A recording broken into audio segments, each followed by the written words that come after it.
even when the parent is using and is unfit, if we foster relationships, then it helps the child in the future with their own relationships, and not just parental relationships, with intimate relationships, relationships with their bosses, with their coworkers. And that is why I say we are not punishing the parents, we are punishing the children in fostering and not fostering relationships, even when relationships are tough.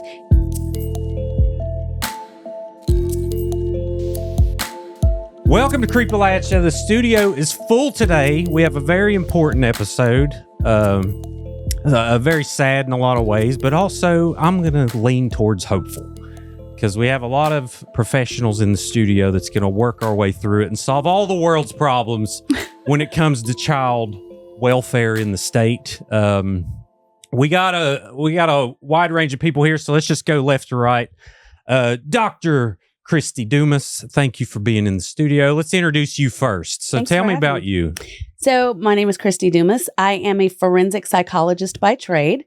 I am currently the executive director of CASA of New River, so court-appointed special advocates.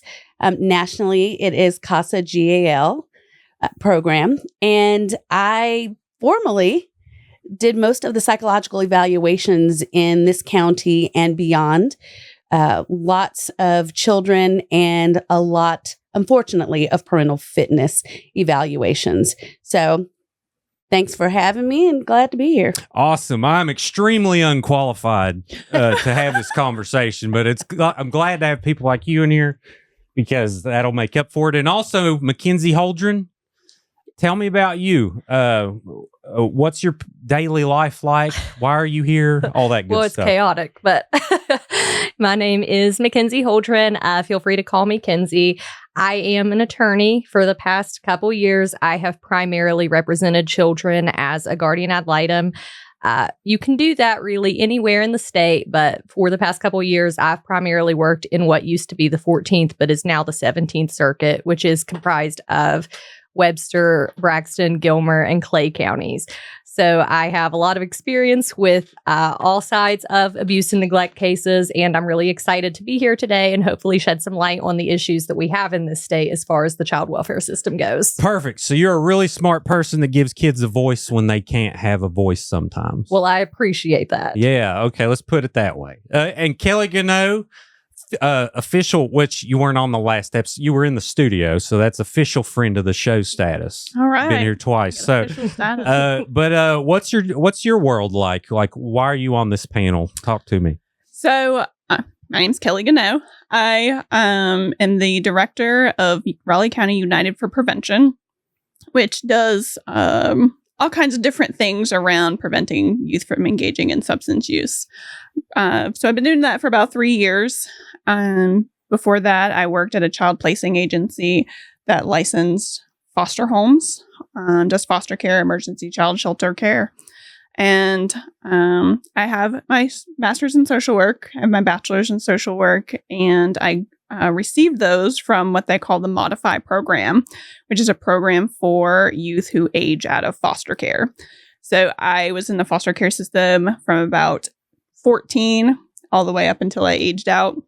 And then I lived with my grandmother before I went into foster care. So I have that kinship experience. So you got experience there, but also working in it on a daily basis. Well, thank you for being here. For sure. Thanks for having me. Yeah. So what stirred this conversation is, obviously, let me give a disclaimer. There's a lot of great people working in the CPS system, a lot of people that are overworked and underpaid.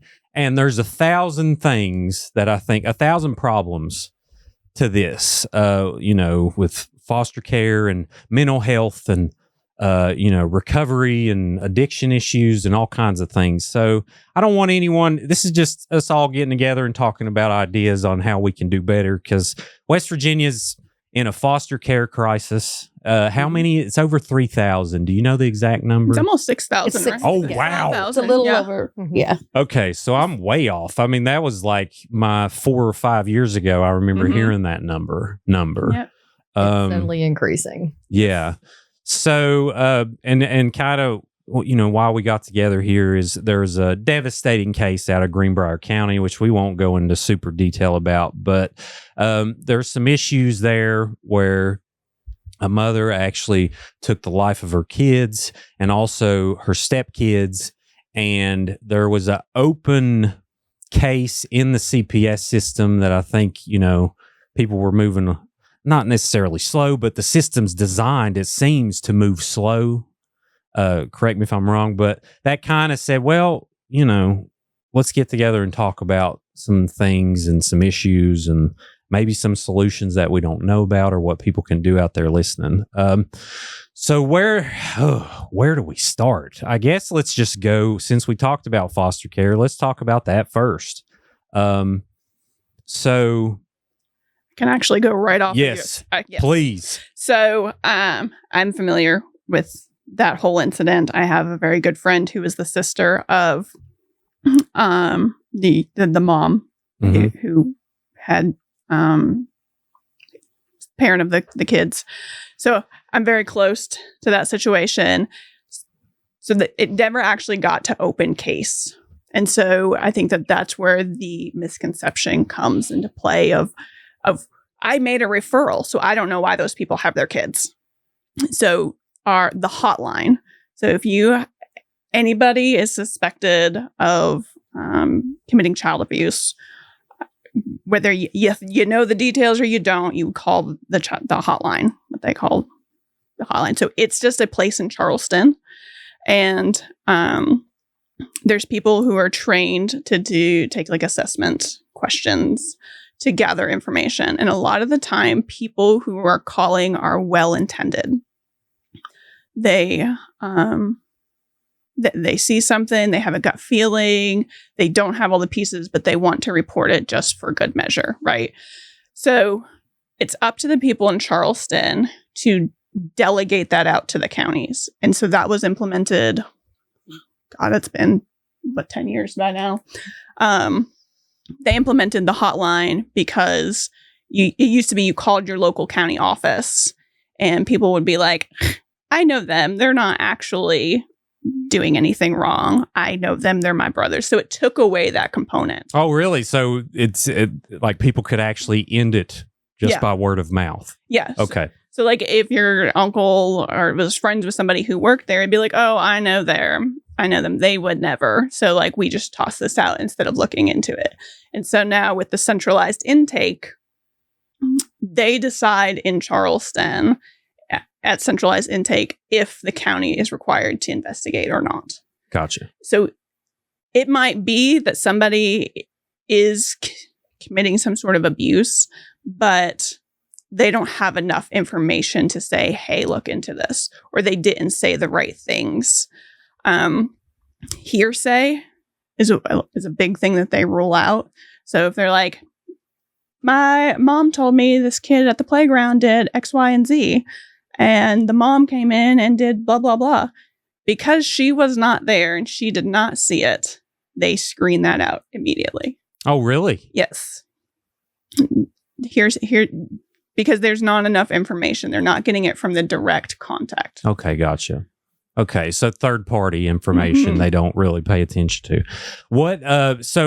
Now, I guess if someone hears something about, like, someone makes a threat and they hear the threat and that's reported, so that's different, right? Yes. Okay. Yeah. So, and there's I like to think that there's a fancy formula that they use, but there's not. It's really just the best judgment of these folks who are trained in Charleston. And to your point, everybody is well-intended in the system. I have no doubt in my mind that anybody who goes into working in child welfare is going in to be like, yeah, I'm going to go tear it up, or I'm going to go hurt kids. Like, nobody has that. Everybody's very well-intended.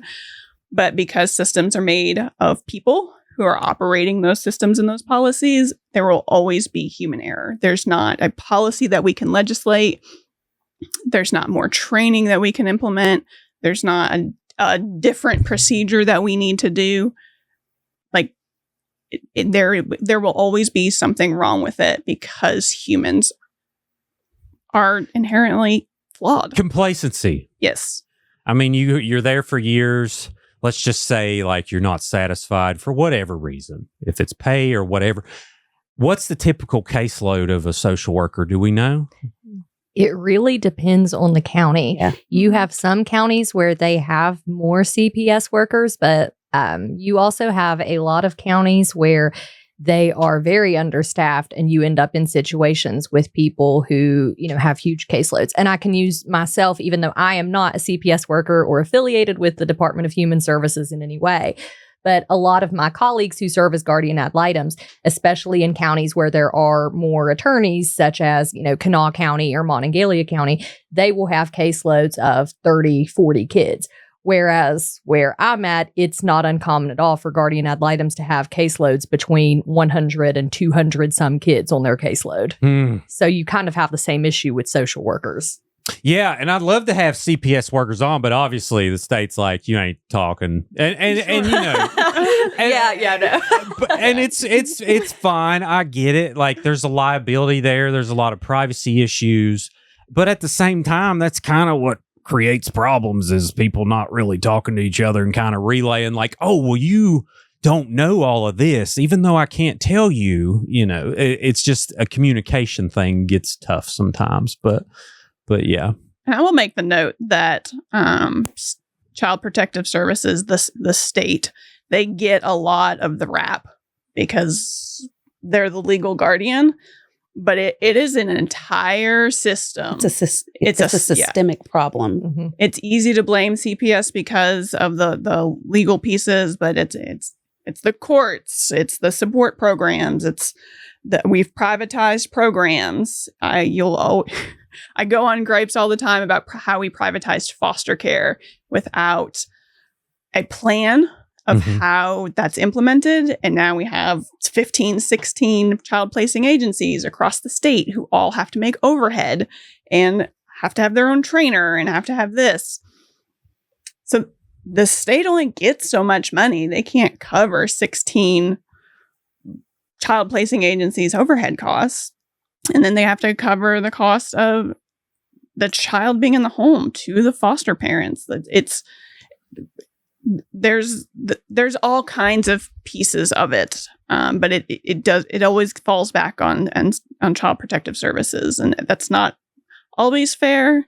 Which, if you'd asked me 16 years ago, I would have felt differently. Sure, but they're the most visible piece of the puzzle. They're the outer layer, because you are right. The system and the problems within the system are layered, and it just seems that CPS is usually that outer layer that everyone sees of the onion once it is peeled back. I want to go back to a word that you threw out there, and then we moved on. Sure, but I think we need to go back to, which is complacency. You see a lot of that dealing with the different layers in the system. One of the things that I hear repeatedly when working on cases, especially by CPS, is that's how we always do it. Well, that's just our protocol. Oh, okay. Is that written down somewhere? No, that's just how we do it. And I'll give you an example. Recently, and I can talk about this case without disclosing anyone. The child and parents are no longer here. They're not in this county. But you have a mom who is the offending parent. So she is the one who facilitated the abuse and or neglect. And CPS comes in and they remove the child from the mom. And you have a non-offending father who later gets put on the petition. Okay. So he's non-offending. He didn't do anything wrong. And in the course of the case, mom incurs more charges, tries to stab someone, successfully stabs someone else, is given a psychological evaluation and gets a poor prognosis. The psychologist, rightfully so, says she's never going to get better. Treatment is not going to help. And so as we are working with the non-offending parent, the offending parent, the kinship placement that she's in, common sense would say you place her with the non-offending. Well, and so when we make this argument, when we're advocating best interest advocacy for the child, the response from CPS is, well, that's not our protocol. She's going to go back to mom. Well, why? Well, because that's where we removed her from. Okay, well, trick or treat. So what? Right. Right? That's so real, though. It's so real. Like, that is so It real. happens all the time. Sure. And it's not because it's in the best interest of the child. It's not because we want to see the child be placed somewhere where they can thrive and they can grow and they can get nourishment and they can get the nurturing that they need in a home with a biological non-offending parent and his new wife, their children, in a nice, safe home that has been inspected by the guardian ad litem on the case and others involved. And your theory, your solution is to put her back in the home with the parent who on paper is unfit. Yeah. And that is the complacency that makes my teeth itch, because you are talking about real lives. Yep. Real lives. And you would rather place, this is how we always do it, over the health and the welfare of a child. Yep. It's no good. Do we have it's a good first hard question. Do we have a system? Because I know a lot of people this is affected. Do we have a system that favors the mother regardless of the quality of parent that the father is? Because I know there's a lot of fathers I know that are good fathers that I hear all the time about how the system is designed to favor the mother. I don't know if that's true. I know when my parents got divorced, when I turned a certain age, I could pick where to live, and I wanted to live with my mom. That's the basis of what I know. And how old were you? I was 8. Okay. But see, my dad was like, pick whatever. Yeah. I know it's a certain age, isn't it? Like 13. It's about 13, 14. But that you get into family court there. So family court and child welfare things are different. Gotcha. So when Child Protective Services is in, and I'll let you in, is involved, it goes to circuit court. Mm-hmm. So it doesn't go through family court until they need a parenting plan that's where Child Protective Services is involved, and then they would go to family court. I'll just let you. What's the difference in all these courts? Let's talk about this. Go ahead. So people think because I read some stuff and I relay it that I may know what I'm talking about. But here's the disclaimer. I don't. So you hear circuit, you hear magistrate, you hear family. Like, what's the difference between all these places? Okay, yeah. So what it really comes down to is their jurisdiction and what they have the ability to hear.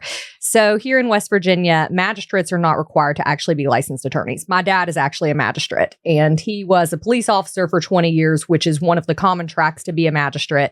But very few of the magistrates in West Virginia are actual attorneys. And they have jurisdiction over like small claims and misdemeanors, which are cases that involve up to a year in jail, but nothing over a year. And then they also have the preliminary hearings for felonies. Gotcha. But after that point, they get transferred to circuit court. Family court just deals with domestic relations issues primarily. So divorces, custodial allocations, things of that nature. They also hear and issue domestic violence protective orders, whereas circuit courts are the general jurisdiction courts in West Virginia, wherein the cases that aren't in magistrate court or family court originate, and the appeals go up either through the intermediate to the Supreme Court or to the Supreme Court directly in cases of abuse and neglect. So Gotcha. And there's state and federal. Those are separate things. yes, state and federal court are different entities entirely. However, abuse and neglect cases are kind of an interesting combination because they are not in family court whatsoever. The only way that an abuse and neglect case even touches family court is sometimes there is what's called a wraparound referral made by family court judges. And that tends to happen whenever parents come into family court and allegations of abuse or one of the common issues is drug use, things of that nature come up.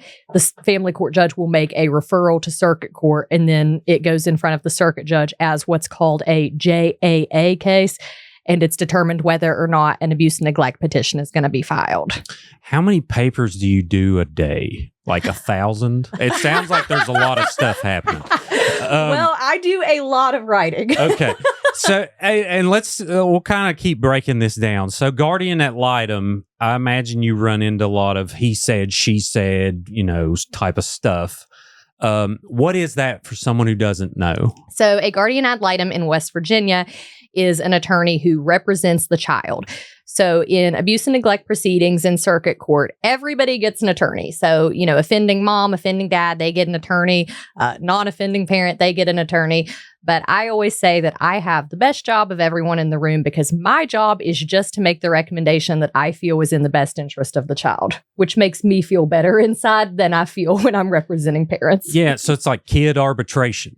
Yes, kind of like that. Kind of, sort of. Yes. Okay. Yes. Kind of the difference between an attorney and a GAL is the GAL represents the best interest of the child, regardless of what the child wants. So like an attorney has to go in, and if the mom's like, yeah, this is what my position is, then the attorney has to do that, right? Mm-hmm. And if a kid was like, no, I want you to argue that I want to go to my mom, but the GAL has more information about how that's not appropriate for them, they make the recommendation of what's in the best interest. Okay. And so as a teenager, I had both an attorney and a GAL, and that was real tricky.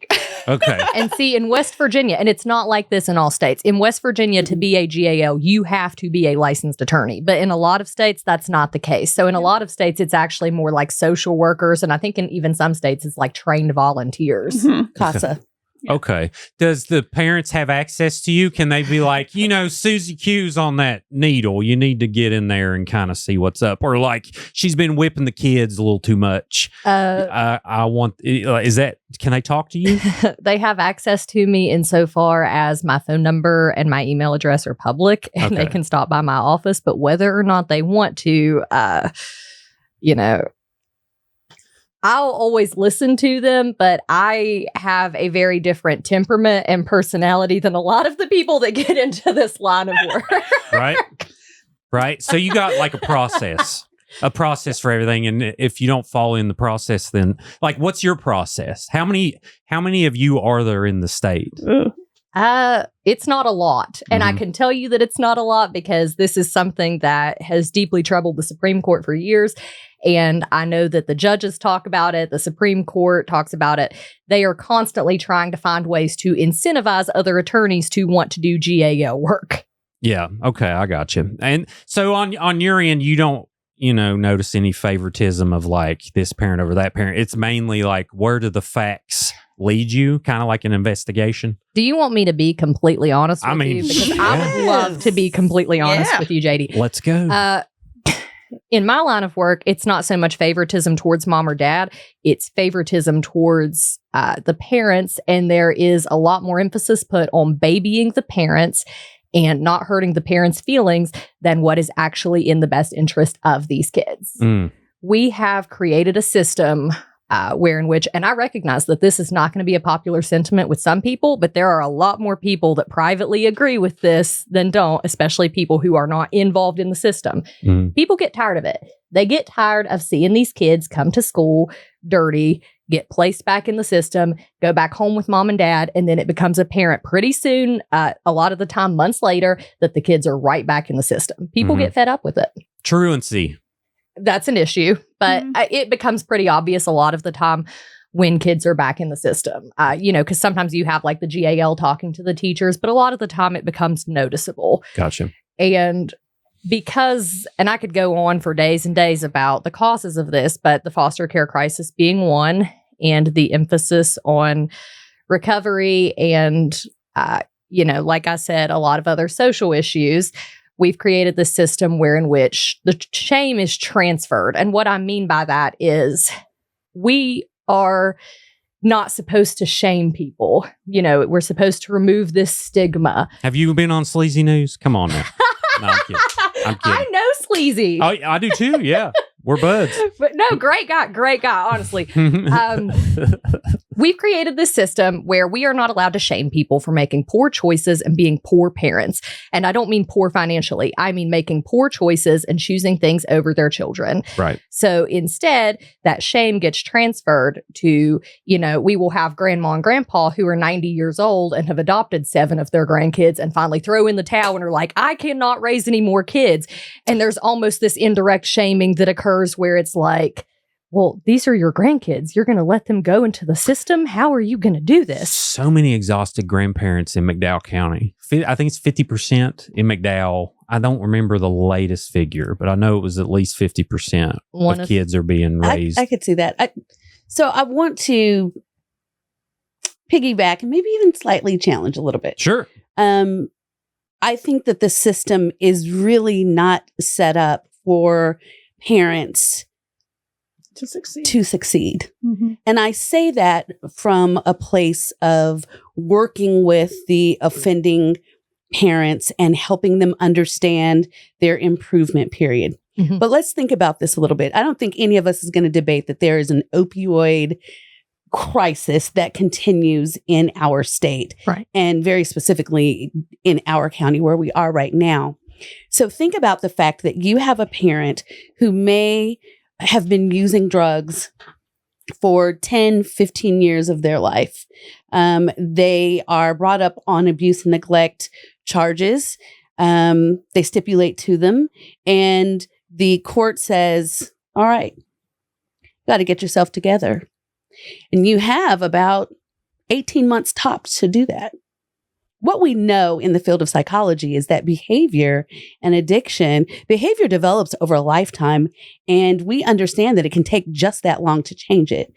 So understanding that we have parents who have long histories of trauma themselves, we are saying to them, here's your improvement period. You need to find a place to live. You need to work. You need to go across the way and you need to drug screen 2 to 3 times per week. You need to make sure that you have light, power, gas. Do you have transportation? Do y'all catch the subway here? No, because we don't have a transportation system. And so we are telling these parents, you got 18 months to figure all of this out, and or your parental rights can be taken. That is challenging. I have had to, when I was doing clinical work and private practice, I purposely offered sessions at 6:00 at night. I don't want to be doing therapy at 6:00 at night, but I have people who are on improvement periods. Mm-hmm. How do they keep their jobs if they have to go to therapy, they have to go and test, but yet we give them all of these things that they have to do. So I'm empathetic to that. And I do hear you in terms of holding people accountable and not transferring the shame to grandparents or even the kids. So I see it from both sides where it is very challenging to do all the things asked to do. And then on the flip side of things, you see parents who are given, and I hear this from not just social workers, but I hear it from foster parents who are fostering children whose parents have been given chance after chance after chance. Mm-hmm. And it is an emotional roller coaster for the fostering parents. It's an emotional roller coaster for the children. Certainly, it's an emotional roller coaster for the offending parents as well. So it's a double-edged sword in a system, as Kellie said, that is just broken. It is flawed. It's a lot of shout out to me for picking an awesome panel. Let me just say that. Yeah. But so this is so good because I understand the accountable way because I had, calling for accountability because I had a single mom. But if my single mom didn't have a family who supported her and took her in, I like to think about what would I do if I only knew addiction my entire life? Mm-hmm. and I never knew exactly what a right choice was. How do I fix that problem? You know what I mean? So it's like, yeah, there's people out there that's being stubborn and could do better, but there's also people who have known nothing but trauma their entire life. Yeah. Exactly. So it's, yeah. Go ahead, Kelly. So just to give a metaphor for people, I function in metaphors. So besides this topic, which you've explained, what is something that you don't know a damn thing about?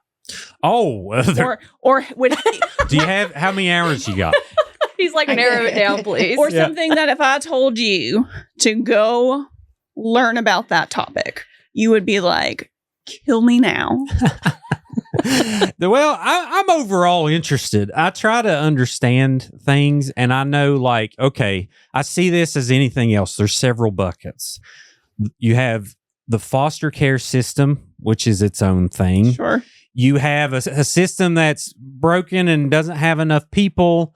And, you know, if the pay isn't good or whatever the issue may be, or the processes are flawed, their caseloads just continue to grow. And they have this mentality of like, well, we want to keep them with their parents, even if they're bad parents, you know, because the contrary is putting them in the foster care system, and you're kind of taking some risks there. There's a lot of good foster parents, but there's some bad ones.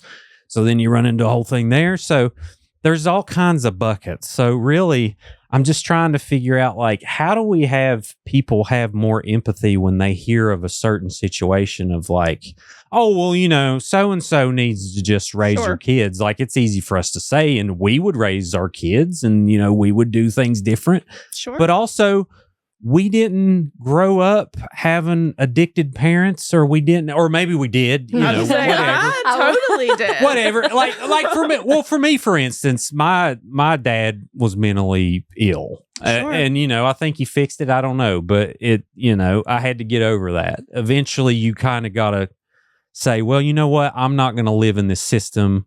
I'm going to do better and be accountable. But at the same time, I had a family who loved me, you know, not everyone has that.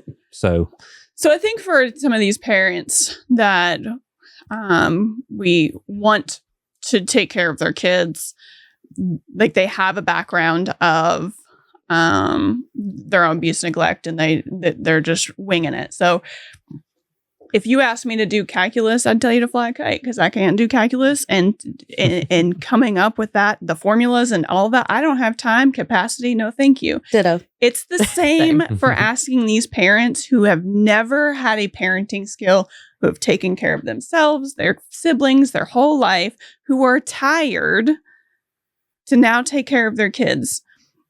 And I say that I would not have said that 16 years ago, because I was so mad at the world, because I was like, buddy, I did not ask to be here. Did not want to be here. But outside looking in of, did we give these people who were supposed to take care of me, these people, the skills, not the services, because that is different. There is services as far as the eye can see in this state. The skills, did they absorb? Were they able to get the skills? The answer is no. And we go back to the best interest of the child, which in West Virginia code is the judges have to make a finding that this is the best interest of a child. And that comes from Title 4E, which is a federal policy of how the federal government reimburses the state of West Virginia for foster care services and other things. And so there has to be a finding of best interest of the child. And what you think is the best interest of a child, and what I think the best interest of a child is, and what Dr. Dumas thinks is the best interest of a child is different. So that's just up in the air. We get to just, this is the best interest of a child, right? And so teaching these kids that their parents are all or nothing, you either parent these kids, or you don't have squat to do with them, is harmful to the kids, Yes. harmful to the parents. It doesn't teach the kids how to navigate a relationship, set their own boundaries, explore that themselves. So if the parent is using drugs and they are in treatment and they are trying, but their prognosis, which happens all the time, there's a prognosis of they are not going to be able to get it together. They are not going to be able to have the capacity to parent these kids in the future. As a system, we tell that what that parent is able to offer now that kid, which is not parenting, doesn't mean shit. Right. So it's all or nothing. So 100%. So then I turn 18 and I'm like, I'm going to go figure out all the things that I've been missing. Right. And you try and have a relationship, but you didn't learn the skills of setting those boundaries with those parents, understanding the different complicated pieces of it. Mm-hmm. And so you're exploring that and it goes south because there wasn't somebody to facilitate that relationship for me in a safe space. I'm just now an adult in college, don't have a skill to my name, trying to build a relationship, where in foster care or a residential facility, you could do that in a safe space. You could talk through of, wow, she didn't call me. Why didn't she call me today? Or, why isn't she called in a week? Or what? Being able to navigate those things together instead of, your mom just sucks. Sorry about it. Right. which we're good at. We're good at doing that. You sound like me. I got a metaphor. It sounds like currently we're putting unfinished boats in the water and trying to patch the leaks before they were ready to float, if that makes sense. Yes. Like, it's like you're just always playing catch up. But sometimes we drill holes in that boat. Going back to what Kellie just said, a lot of times we criminalize visitation with children and offending parents, even if the parent is struggling. That's one of the first things that you will hear in improvement periods or on psychological evaluations, not mine, others, is they shouldn't have visitation with their kid. They need to be clean in order to see their kid or to have visits. That's a problem because guess who is really being punished? You think you're punishing the parent into sobriety, but who you're really punishing is the child. And a lot of times it is punishment for the kid because the times that children are removed, most of the times it's not your 14, 15, and 16-year-olds. You're removing children during what we call the psychological critical phase. It's a chemical. It is a chemical. And you are removing that child during a very critical phase and period of their life when they are learning about attachment and they are, and that's when it will be decided whether it is a secure attachment, whether it is an anxious attachment, whether it's just a poor attachment. And we've gone the wrong way. We've gone down the wrong path in understanding critical phases and what best interest of the child really means in those critical periods. And the system believes that it is, again, punishing parents and scaring them straight or taking away privileges. Being a parent is not a privilege. It just is what it is. It's like being a little bit pregnant. No, either you are or you're not. Sure. Yeah. A lot of times they'll see that as, this sounds bad, but there's some that see it as a gift of like, oh, I don't have to worry about it. Because I feel like that with my dad, I felt like it was like, I'll just be done with that. I'll be done with that part of my life. And then, I'll go do my own thing. I think there are parents that feel that way, but you would be surprised. Sure. More than not want to be parents. They want to be good parents. They want to be fit parents. But as Kellie said, many of them have not been given the tools to be a fit parent. They have fit parents and what normally developing parents, that has not been modeled for a lot of these folks. They just have not been taught how to parent because it hasn't been modeled for them, what we would think are appropriate parents. That makes sense. I got a good question. So in that instance, of course, you don't want the parent to be around the kid high. Correct. But like when you talk, like using that, I see what you mean of like you're using that as a discipline. but you're affecting the child negatively. How do you ensure that the parent is going to, provide visitation safely, that the kid's going to be okay? They're supervised. Okay, so that's like supervised and like that one, like how would that affect a kid's mind of like knowing that they only got to see their parent with someone in the room? You know what I mean? If that's someone in the room, though, usually it is from a socially necessary service provider. So people who are trained on how to appropriately supervise those visits. They're also typically trained on how to verbally prompt or redirect parents if a visit goes in a direction that doesn't feel appropriate. And I would hope and pray that a child that is in foster care who is getting supervised visits is also seeing a therapist who can help them process what is happening in those sessions and talking to them about, why mommy or daddy why they're not living with them. 1, 2, what is happening during those visits and being able to process, how do you feel about visiting with your parents and somebody else is there? Does it make you not want to talk? Does it make you sad? I mean, having children who are in the child welfare system, who are receiving also the services that they need to develop appropriate coping mechanisms and skills and to understand their world is really, really important. I love the idea. So it sounds like bringing in therapy at an early age. I think there's less of a stigma now. We're getting there. It's still a little bit of a stigma in West Virginia, but I think that could be a huge game changer for how these kids grow up and how they process things, because then you got a professional in there that's most likely pretty good, know what they're doing, and they give these kids some skills on how to balance their checkbook. You know what I mean? Like how to figure things out. So I love that. And I get that. But my thought process on it is, of course, I think that therapy is beneficial for the kids. I have some really great therapists in my area that I recommend that kids go to.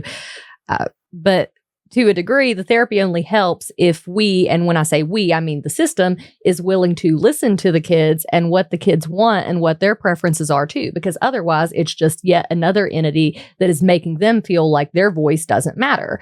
What I mean by that is, we could talk about all of these issues for days. This is an extremely complicated topic, and everybody here has made valid points. There is absolutely not one perspective that is correct. There are, correct pieces out of every single perspective. But one of the things that was said earlier, insofar as, whether or not it's a privilege to be a parent and to, see your children, I understand that perspective. But at the same time, it's my position that it is a privilege to be a parent, and it is a privilege to get to see your child. There are so many wonderful people out here, a lot of the people who go into the foster care system, frankly, with these private companies, who would want nothing more than to have the opportunity to be a parent to a child and would be wonderful parents. And they're not blessed to have that opportunity for one reason or another. And it is heart-wrenching to see these people who are just, they just go through the system year in, year out, and have 6, 7, sometimes more children, no intent of taking care of any of them. I mean, that's not in these kids' best interests. Oh, yeah. Oh, listen, we screw over working good parents, too, with childcare. So I want to talk about that, too. I think that's an issue. So I think that if the system could, and I went through this training, the Hero Project. It's a guy based out of Canada. His name's Dan Martin. Super genius. Shout out, Dan. Shout out to Dan. He does something called the Hero Project, and it talks about seeing relationships differently. And I think that if the system could prioritize a relationship over placement in parenting, so many of these problems could be avoided. So if mom could still have a relationship with kid, knowing that she could have that relationship, she might feel more open to saying, I can't parent. That's true. And but I still want to be a part of their life. And that might not be that kid gets to come live with me, because I can tell you that I have a support system that I have spent years building. Most of them don't want to live with me, and I don't blame them. I don't want to live with me most days, but that's the priority, right? It's like, where are they going to live instead of like those people who can support them differently. Sure. And once we come to, and so the Hero Project, they teach that to the kids of these relationships. It's different. So maybe they can't parent you, but who would you invite to your high school graduation? Or if you had a birthday party and can invite anybody in the world, who would those people be and why? It's not because you can go live there or that they're going to adopt you, but because they can provide some other piece of support. Because who I go to about trouble with my own friend group is not the same person I go to when my car's broke down on the side of the road. So, So is it like not saying, you're going to parent this kid, but giving them the opportunity to say, maybe I'm not capable of this? I mean, how does that work if someone just decides, I don't want to be a parent? They can relinquish their right. They can relinquish. Is that what happens? Yes. And we have had cases. CASA just very recently had a case where the mom, we talked to her and she realized at the end of the day, I'm really not ready to parent. And we talked her into relinquishing her parental rights with the notion that somewhere down the line, the foster parents would allow her to continue to have a relationship with the children. Now, could we make that mandatory before the adoption? Absolutely not. It was left up to the foster parents, the prospective foster parents, adoptive parents, prospective adoptive parents. They were fostering the children at that time. It was left up to them. And they are making arrangements for her to, one, have supervised visits, and at the same time, though, moving forward with the adoption. So that is always an option. I will always say we are going to agree to disagree on, on parenting and whether parents, even if using, should be able to see their children. What we aren't going to argue with are the facts and data that very clearly represents, and National CASA did a study and did some research on the fact that children fare better with their family of origin. Oh, I think everyone agrees. That is without question. And what we also know is that even children that end up being adopted or in foster care until they age out inevitably go looking for that parent. Every time. Every single time they go looking for that parent. So if we foster, even in critical periods, even when the parent is using and is unfit, if we foster relationships, then it helps the child in the future with their own relationships, and not just parental relationships, with intimate relationships with their bosses, with their coworkers. And that is why I say we are not punishing the parents. We are punishing the children in fostering and not fostering relationships, even when relationships are tough. How many of you, who's married? I know Kellie is. Are you married? I'm not. Okay. Oh, yeah. All right. Thank God. So you might be the smart one in the room. Okay. But what we know is that fostering relationships, even when they're tough and they're nasty, only serves you down the road.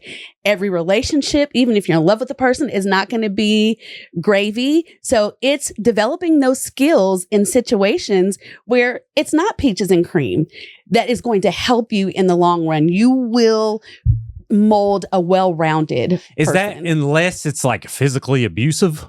Like, when it comes down to that stuff. Well, sure. Yeah, we're barring physical So we're just abuse. talking addiction issues. We're talking like addiction, they're a good parent, but they just have an addiction issue. No, mental health issues, just any barrier to being the parent that we would consider to be fit or normally developing parenting. I'm going to clarify there because I see what your question is. So this is more of giving the kid the front seat of their relationships instead of a system of 7, 8, 9, 10 different professionals deciding, not your mom, not your dad. It's okay, processing this with a therapist. This is what this is. I will not tolerate this behavior. This is not what I want in a relationship, because they are still doing X, Y, and Z. And that gives them the driver's seat of the relationship. And then they can cut them off. And they can do that. But being able to navigate those hard things. I've had to have some really tough conversations with people who knew me when I was a kid. I was like, what the hell? Like, what? Sure. And so being able to process through those tough conversations and decide this is not for me. It's a developmental skill. And arguably, especially with technology, is more important than balancing a checkbook. Because everybody says that when we talk about, they need life skills. They sit down. I was doing metaphors, Kelly. No, it's not you. That's a common thing across. If they do an adult life skills referral, the first thing they bring up is like, what's your budget? Well, they don't have any money. Right. They're like, what? We're counting budget pennies. is like 50 cents I have right now. So like on my green light account. When I think about the adult life skills, while I think budgeting is important, that should not be the thing that we go in and talk to parents about, because like, how insulting. But some people will get a credit card to buy a video game. Like some people need a little that. But when you talk, little help. So they absolutely need help. It's not the first thing they should be. Sure. No. The first thing is like, some help. I think empathy is probably one of my things of learning how to, okay, like your life's great. What if this happened? How would you feel? Like how, like I'll go and we'll drive by. I always make a point. I'm like, Nora, you see that person on the side of the road there? And she's like, yeah, Dad, what happened? I'm like, well, at some point they ended up without a home. It could have been a variety of things, but you need to know, like, just be very grateful you have a home and we work for it and we deserve it. But at the same time, a lot of people didn't get that luxury, because I think a lot of people get enabled, or there's different situations. I think a lot of people that we probably know would be homeless, on the street if it wasn't for someone who hopped in and helped them, or let them live with them, or, gave them money or different things. So I just always try to have her thinking about outside the box of like, well, what if you didn't have all of these opportunities? Right. You know what I mean? Well, in our financial, I was getting ready to say, in our financial climate, we're all one paycheck away That's exactly what I from was getting being ready to say. homeless. Oh, yeah. I mean, the great majority of people in our state are living paycheck to paycheck. And sometimes that check is not coming through. In my own situation, we had government funding for our program that was given to us on Monday and was taken from us by Wednesday. Sure. And I'm talking about $70,000 in a program. I hired an advocate coordinator, a CASA advocate coordinator on Monday. Our current administration decided that some of the nonprofits that are boots on the ground did not deserve to have the funding. I hired this person on Monday, single father, 5 children, and the funding for his position was gone by Thursday. Sure. I mean, of the same week. Yeah. Well, let's talk about the requirement issues for childcare. So, like, I'll just say it. I had to get childcare that wasn't necessarily under the system. And according to the system, you have to have 1 employee every 6 kids, I think is what it is. Which, all this stuff sounds great. But then let's say you're running a childcare facility. You got to get good people. How do you do that? You pay money. Okay, where does that money come from? The people. And now there is supplemental factors that I don't know what the state provides now. I think they do give certain grants and this and that. I don't even know. I'm not going to pretend to know. All I know is it's like $600 a week in some places to raise your kid in childcare. Yep. So then you're expected to go and get a job and make that $600 plus all this other money to pay for your big city rent in the Appalachia, you know.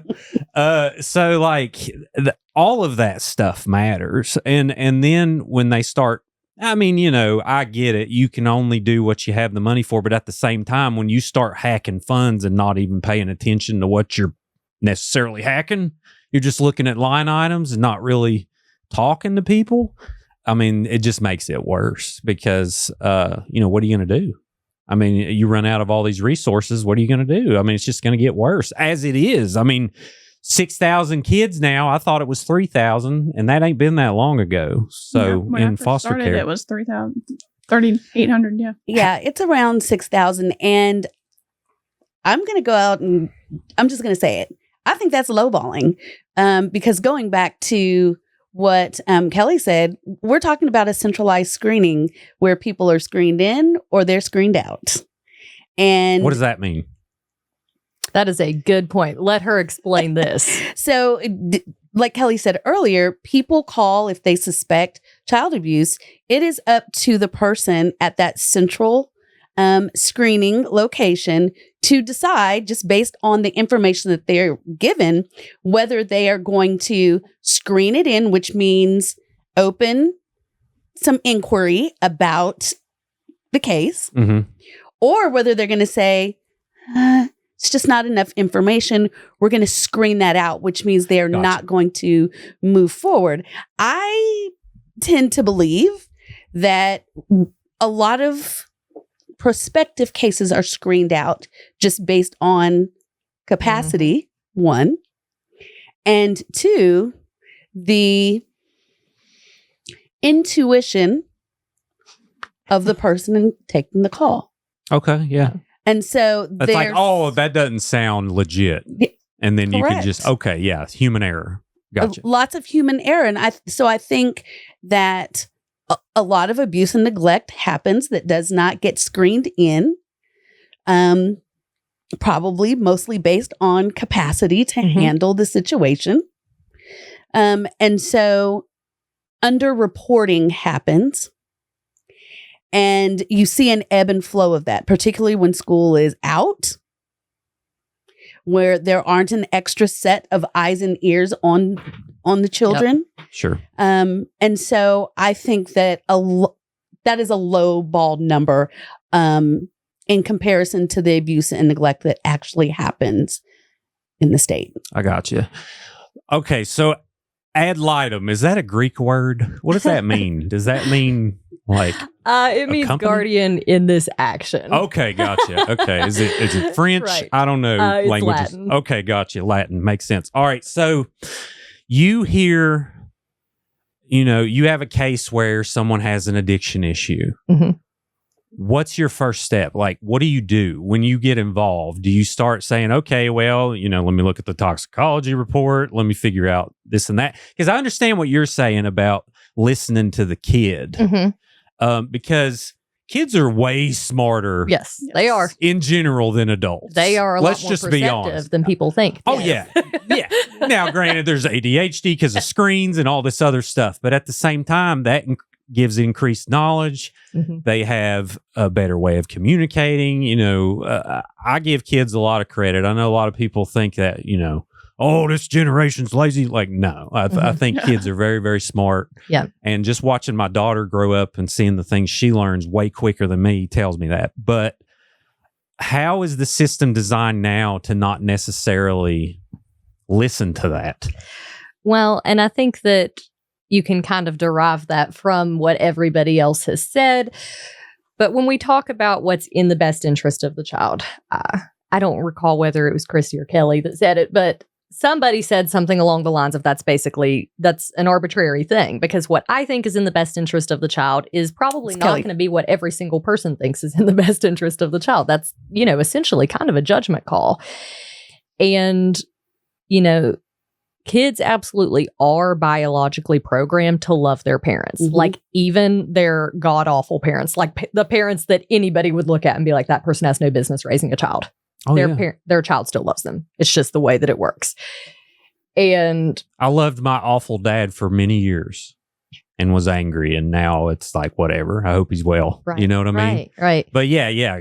And, we do have the system in which, the department is required to use, except in certain enumerated circumstances, which are aggravated factors, they are required to use what are called reasonable efforts to essentially try to keep these biological families intact. Right. And that's what you hear about in these abuse and neglect cases, these improvement periods where services are offered, such as adult life skills, individualized parenting, help to get fit, apt, and suitable housing, gainful employment, drug rehabilitation, that sort of thing. Okay. And there are absolutely cases where the writing is on the wall that, some parents try harder than others.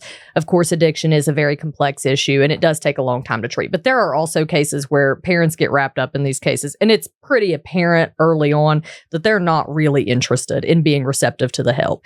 And we can offer all of the services that we want and give people every opportunity. But at the end of the day, if people are not willing to pick themselves up and they are not willing to accept the hand that is being extended and take some form of responsibility and do the things that they need to do, it's not going to be fruitful. They're just not going to do it. If you've offered mom and dad, please go to rehab, please do this, please do that, and they're just not ready, they're just not ready. Yeah. And we have this situation where in a lot of places, and it varies based on different factors, but how West Virginia is an interesting place because even though it is a small state, there are major cultural differences between the different regions of West Virginia. Mm-hmm, and even from like county to county, there's a different culture between, the people that you're dealing with and the thought processes and the way that these cases are handled. And you do have the situation where a lot of the time, especially if they haven't had a case or two cases or sometimes even three cases, even if it's a parent that mom or dad is not going to put in the work and is not going to do what they need to do, you have to have these cases and it drags on. And you do get the situation. Yeah. I really liked the point that you made about how it is in the best interest of kids to still have some form of contact with their parents and some form of visitation. And what you said insofar as like being able to admit that they're not ready to be a parent, but maybe they could still be in the child's life in some way. Sure, yeah. Because I've recommended that in a lot of situations because the judges can authorize what's called post-termination visitation. Mm-hmm. The only caveat to that is if a child is adopted out by a non-relative, the circuit court loses jurisdiction to order those non-relative adoptive parents to have visitation with the terminated parents. So they can put clauses in where, they essentially say, if you two mutually agree to it, you can still do that, but they cannot make them do that. Gotcha. And, I would say that the vast majority of cases in West Virginia where the kids get adopted out, a lot of the time it is a kinship placement. So it is, like a sister, brother, grandpa, grandma, that type of thing. Yeah, I think this is like anything else. Like everyone's right in several ways because like I got to give a shout out to the addicts out there. A majority of them are functional humans that we deal with every day. Mm-hmm. Mm-hmm. Where it draws the line for me, like if I was a GAL tomorrow, like if they just give me a 7-year education in college. All right, congratulations. Come on, well, yeah, right, but you could also be a CASA advocate that you could do that as a GAL. Well, there we go. Okay, well, okay. Let's say if that happens tomorrow. So where the line would draw with me is like I'm looking for narcissism and like sociopathic behavior, abusive behavior, like. I'm not going to let a kid get a hand put on them. I'm not going to let a kid be abused sexually, anything like that's where the line is. Like addiction for me, it's like, yeah, they fell asleep one afternoon. They shouldn't have done that by, doing whatever they did, but they're still a good parent. That doesn't, just because they messed up that one time and, Timmy jumped off the couch and hurt their head. Like I can look over that stuff. But like the line for me is like, when they start hitting kids and putting their own mental, flaws or lack of mental health development onto this kid who's innocent, that's when it kind of draws the line. And I A lot agree of- with that. yeah. A lot Yeah. of that physical violence, too, not to excuse it because you do not hit kids, but comes from being overwhelmed with parenting and all of the things and stuff. So you've taken that component away from it. Sure. And so now that parent's not carrying that load and they're able to have a relationship. And that's where foster parents, and they're trained. So there's not a training in the world that it's a mindset of building that relationship with that parent. And I always, as a home finder, I always talk to foster parents. If you have a relationship with the biological family, because one of the reasons people do not become foster parents is they wouldn't be able to let the kids go home. They would break their hearts, right? Sure. So if you have a relationship with that biological parent, I'm not saying go buy them groceries once a week. I'm not saying pay their utility bills every time they can't do it or letting them come be Which happens. using in the basement. Right. I'm saying, hey, I saw this and I thought of you. I wanted to send you this picture of your child doing this thing. To simple things, text messages, super simple. You will never have to say bye to that child. Reunification, adoption, no matter what. As if you have a relationship with that biological, you have them forever. Sure. Yeah. Yeah. I get that. It's just like, man, how do you make the light switch hit on that person though to not take advantage of that? Like, you know what I mean? Like, empathy is what you're talking about, Sure. which I'm totally about. Some people will take that empathy and use it And Well, in certain ways. I You know was what I getting mean? ready to say that's where you, as a foster parent, have to have your own limits and boundaries. Sure. Yeah. with the family. But let me say something about foster parents. And I know some great foster parents. Mhm. We share someone in common that you actually license their home. And I love her approach to fostering. She's very clear. This is a temporary situation. Mm-hmm. She accepts children in her home knowing that I am a temporary stop for this child until their life begins to make sense. Either their parents get their act together or they find them a very permanent placement. Sometimes you have foster parents who do not approach situations as this is a temporary situation. It's almost like they approach every situation as if I could one day adopt this child, and this is why I'm fostering. Oh, That is really? the wrong. yeah. That's the wrong take in such a volatile situation. And so we have foster parents who sometimes overstep their role. You see it in the cases that are that we see all the time through CASA, and where we are working more with foster parents who. This is very temporary, and the parent has an improvement period, and foster parents are really overstepping their bounds. I know it's hard to take someone in your home and to nurture them and give them all the things that you believe they aren't getting from that parent or that you believe they need to thrive, and then that child moves on or they go back to their parent, or in the beginning of the case, they weren't getting visits, and then all of a sudden they get supervised visits, and then they're getting overnight visits, and the child comes home and they're acting out and all the things. Yeah.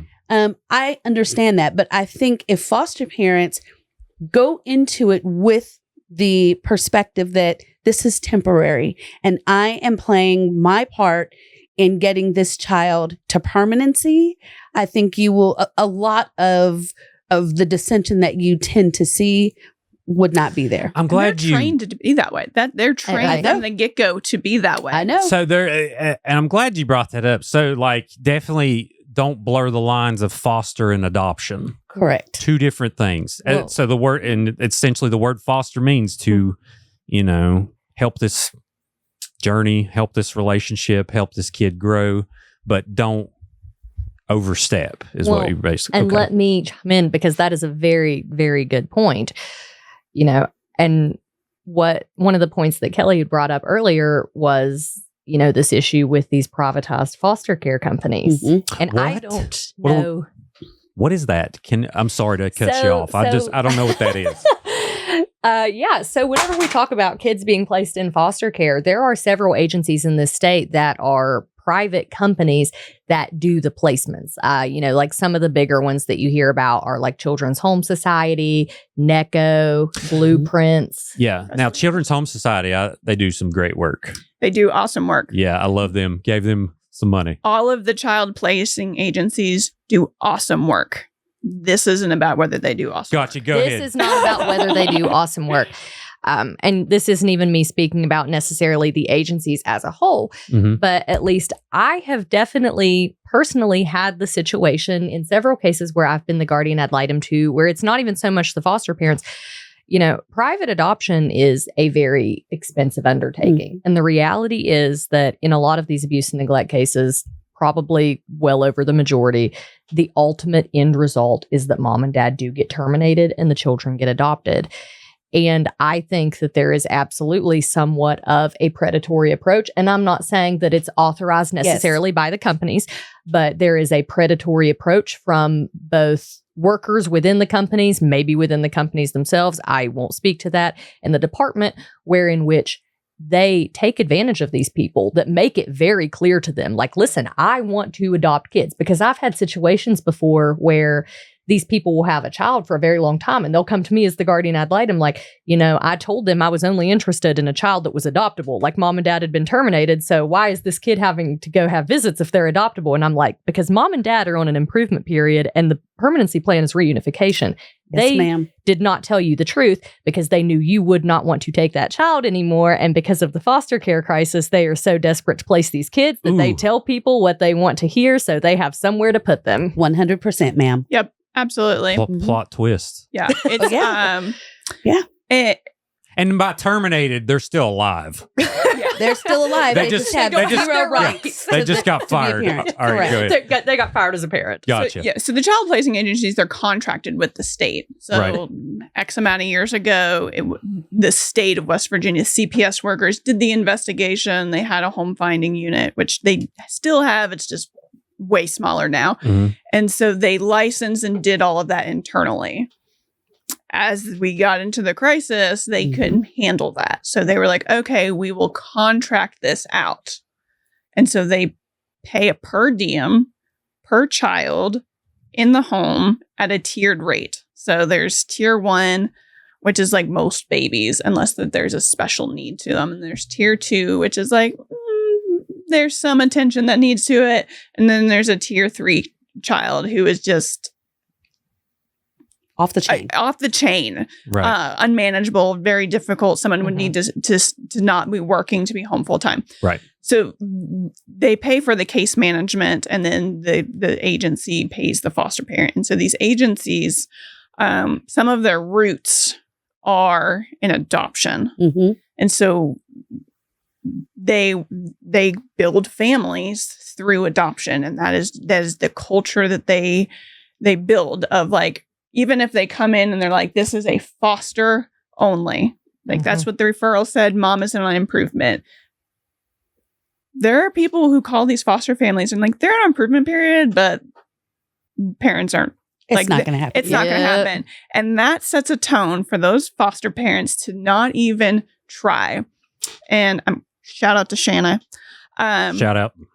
She, it's who I was referring to earlier. She does a phenomenal job. I'm sure she's a great person. She is. Phenomenal. Shout out I'd clone Shanna. her 50 times. She wouldn't like that, but she don't get to say so here. She's not here. But one of the things that she always did is in the evening times after everybody was wound down of, hey, would you like to call your parents? She didn't wait for the kids to come to her. She went, hey, would you like to come? And if she didn't want to, she was that buffer of, hey, not tonight. Right. Maybe tomorrow, or we're having dinner not tonight. She let that be. She offered it, reminded the kid that relationship was still there. And it's so simple. Hey, you want to call your mom tonight? No? Okay. Sure. You can call, go have a conversation with that. And that's how we should be addressing this. Yes. Is maintaining that connection. Because when that kid and that mom or that parent talk, like when my kids aren't with me, especially my oldest, buddy, we'll get on the phone and talk forever. And my middle one will call me to sing a whole playlist to me. He won't have a conversation. He'll just sing a whole playlist to me. And I love that because how cute. Nobody else calls and serenades me. It's going to stop one day. Well, I mean, maybe not. But Maybe not. I know that middle child, it might not stop. Yeah. He might be 50 calling her. That's just what gets me into depression. Everything I can't enjoy because I'm like, this is going to end eventually. This sucks. Like walking to go and get her off the bus, Yeah. or whatever, different stuff. Yeah. But go ahead. Sorry, Kellie. Yeah. So that gives my brain, that releases chemicals in my body to my brain about that connection. And that makes me want to have a relationship or do something productive or like, and just my track record of life. Like I hear it a lot, but I feel like I just did what I was supposed to do. But like people tell me, and they're like, you should not, this is not the path you should have went down because of the cards that you were dealt. And I had to work really hard, but it's those connections of, I don't have a choice. I have these 3 kids. But if somebody took that away from me and deprived me of that, but you're not getting me out of bed to come to work.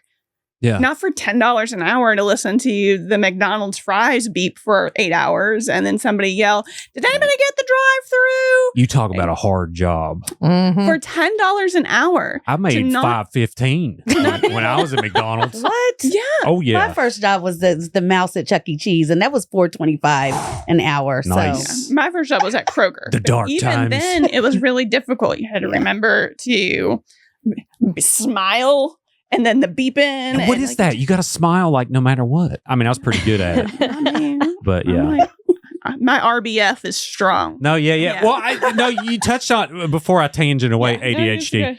good. So you mentioning like, oh, well, I just felt like I was supposed to do that. Like I feel the same way. I'm like, yeah, I didn't have a good dad, but I had a great mom. I had a good, some awesome grandparents, had an awesome brother. How did you learn the skills for you personally to be empathetic and care? Like, why did it, or, is that something you had to work at, or did it just eventually come naturally after the foster experience? I guess my internal voice. Right. It just, I didn't have a choice. I didn't let myself have a choice otherwise. That first year of college, so I had both my kids in college, 17 months apart. I want to talk about dealing my own cards. And I'm like, let's see if you can make this a little harder. So like that second semester, that first year, I was just, I felt like I had a lot of things that triggered things that I didn't know were happening. Right. I came into college out of foster care that I hadn't even, the foster home I was in, I wasn't in a year. But before that, I was in residential facilities for 4 years where they tell you when to brush your teeth and comb your hair and do your homework and go have lunch. And there's a structure to it and somebody is making you do that. But when you're responsible to make those decisions by yourself and you don't have the capacity, you're like, eh. Yeah. So that second semester, I actually failed in all but one class. Mm-hmm. And you didn't even have to try in that class. So I was failing all the classes and I was like, forget this. I hate all of this. And I had a English professor and she did not have to do this. I had her both semesters, passed it first semester, flunked it the second semester. And she came to me as a college professor and was like, you're not failing my class. You will get this. You'll get these things done by the end of summer 1 and we'll get this fixed. And I was like, what? Yeah. I was like, okay, thanks. Because like I was really okay with just failing. And so I actually got pregnant with my first child that summer. Oh, wow. And I decided then that like I was going to do it. Like you do not have the choice, whatever it takes. And if I have had to ask for so much grace from people who have been there from 18 years old to today. I'd asked for somebody for grace last week because there are skills that I don't have per se, that I'm still building on, that people got when they were younger, emotional regulation, like things that I'm figuring out that I have to just go, hey, I'm figuring this out. Stay with me on it. I love where this conversation is going because I have this theory. A lot of successful people in life, call success whatever you want. I basically call it, can I pay my own bills and go on vacation every now and then? Like, I am not successful. I think, well, I mean, like, I'm just saying. Lies, because not only do you take yourself, you have 3 kids that you've taken to amusement parks, but let's not breeze by the fact that Kellie is borderline genius. So, I mean, Kellie's pretty smart. She is really smart. And to say that is someone who has an internal wherewithal to succeed, because to say, I didn't have a choice. Oh, no. You did. You had a choice to be out on drugs. You had a choice to have 10 kids instead of the 3 that you have and are able to take care of. So that also speaks to her internal ability to rise to the occasion and be successful. And what I love about her story is it still took that one person Grace. To believe in her and say, not only can you do it, you're going to do it. You're going to get this done. And I think that's who we represent in the room, is that one person to a kid or to a family who says, no, you have a choice. You can make it. You can do it. We want to hear you. We want to hear what your desire is. Her desire was to not live in the same space and place that she had been in previously. Yeah. So, and she continues to be that one person. I know the kids that have frequented her program, and they need that one person. Yeah. And so that's what we have to, that's the takeaway for me, is that we have to find those folks that are willing to be that person who says, like the English professor, no, you're going to do this because I believe that you can do it. So you're going to have it done by this date. We need those folks to continue to step up and to step out. Oh, Yes. yeah. I love that. Well, and so like, I relate to that a lot because, like, basically my college teachers were like, do whatever. I'm like, I'm out. I'm buying a car hood with my Pell Grant, and then like, I'll see y'all later. So I should have done things different, but even still along the way, eventually, like you mentioned, like I really didn't have the choice. Mm-hmm. So I think sometimes pressure creates diamonds. Mm-hmm. Mm-hmm. For sure. Of course, I think people should have, it'd be way more preferred for have a loving parents and they're every day and they go to your sports games and they cheer for you. We try to do that. But at the same time, I don't know if I would have did as good as I did do, which basically just means being able to take care of myself if I had an option. So it was like, it's either this or that. And to me, doing drugs every day sounds exhausting. Like, it just, like, people living in the drama of, like, always wanting this fire going on. And I'm like, I don't want none of that. So I will clarify that I don't come from a place where I had never done drugs. I just did them at a different piece of my life. Right. So I grew up in New Hampshire, which is, when you talk about cultural difference between counties, the cultural difference between New Hampshire and West Virginia is like going to the moon. Mm-hmm. It is very different. But so we moved here when I was 12, when we moved here with my grandmother. And I don't learn until adulthood the massive amount of issues my grandmother had. She had no business raising her grandkids, but she also felt like that she didn't have a choice and it was either here or foster care or whatever. Sure. So she thought she was doing what was best, but she was massively overwhelmed all the time. Anyway, so we get here and she can't manage because we moved here because she got divorced. And so it's me and my brother. I'm like 12 years old. she can't handle the changes that I'm going through. I'm experiencing a massive amount of grief and transition, and she can't be supportive of that. So I seek that comfort out in other ways. And she's actually always had a contact with my biological mother, who is her daughter. Right. And so when she can't manage me, she would send me to my mother, who lived in Baltimore, south side of Baltimore. Mm-hmm. So first time I go there, I am 13 years old and doing drugs with random people that I don't know. Mhm. But my mother has told me that this is okay, has bought the alcohol for me. And so then my grandmother finds that out and she makes me move back with her. And we do this back and forth thing for like 2 years. It was crazy. Sure. So, and I've told the story in different spaces before of, I attended Woodrow Wilson, and there was a time that they had some transitions of music teachers and had substitutes. And so nobody was really paying attention. And I was in the crowd in the back corner, and we were all doing drugs in the chairs. So like, it's not that it's exhausting. I definitely slept the whole remainders of those days. And, well, you're like a different person when that's happening. Yes. I imagine. You don't, it's that euphoria.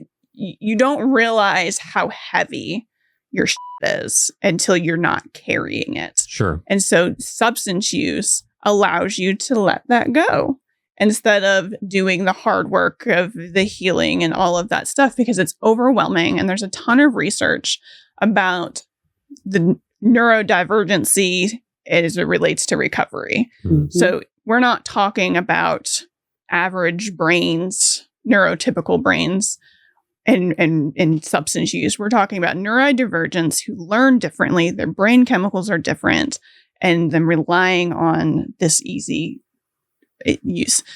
So you don't realize how heavy that is until it's lifted. And so while it's exhausting after the fact, the chasing of it and all of that, during that, it's worth it. Mm-hmm. It's so worth it to just put it down. Right. And then you have to pick it back up.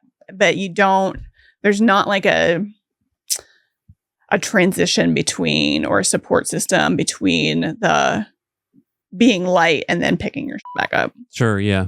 Well, it's, it's so hard to recover because, without better word, it feels good to kind of be numb and to not think about your shit, as you said. Yeah. But yeah, at the same time, but it's a system we add to that for parents, well, right? So like how I felt in school, like there would be people who would crush up pills in class and stuff and do all that stuff. Like I always felt I was watching someone just kill themselves.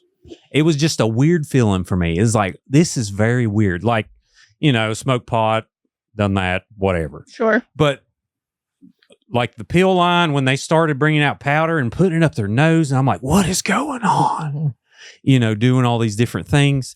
And I'm thankful for that, because I would have dove right in on it. And, I think some kids just didn't distinguish it early enough and were like, I'm going to be cool, and then before they knew it, they're sucked into the dark world, And I think for me, it wasn't at least in the beginning, it wasn't so much of putting my shit down. It was more of what do I got to lose? Like the world's falling down around me anyway.